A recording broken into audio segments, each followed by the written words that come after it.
Self-Knowledge and Mercy, 8th Sunday of Ordinary Time, Year C. In today's Gospel passage, Jesus condemns hypocrisy, by which we are extremely harsh towards those who act badly in a very similar way as we do. According to a standard spiritual approach, to decrease bad behavior and increase in good behavior, it is important to grow in self-knowledge, to grow in this tendency that Jesus condemns. One way to know ourselves well is to identify what is our dominant vice and what is our dominant virtue, or what is our most pronounced weakness and what is our most pronounced strength.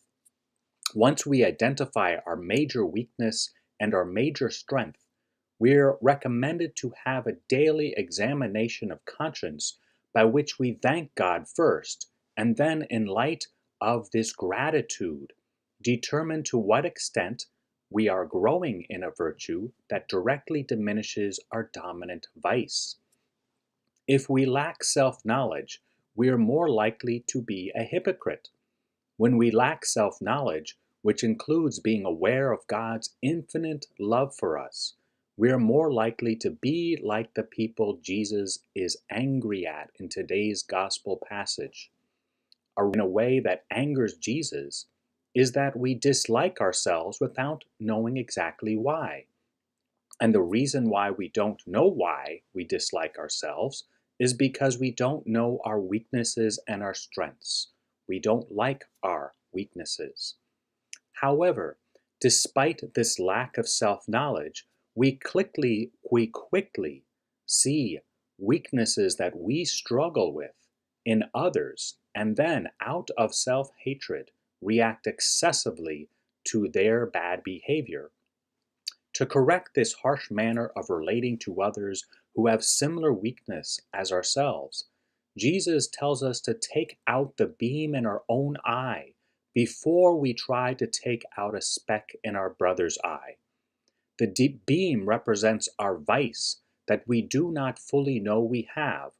The speck in my brother's eye represents this same vice that I quickly see in others and then hate them for it because I have an unhealthy self-hatred, likely due to lack of self-knowledge in light of God's love for me.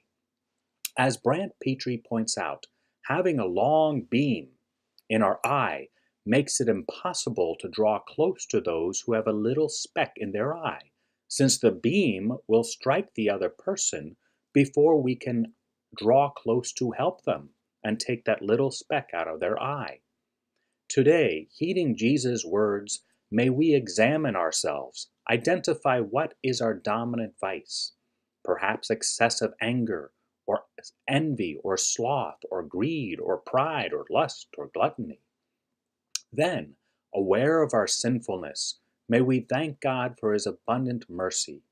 Finally, if we see the same fault in others, not to overreact, but rather first strive to take out this vice we dislike in ourselves before we help others to grow in virtue and avoid vice. God bless.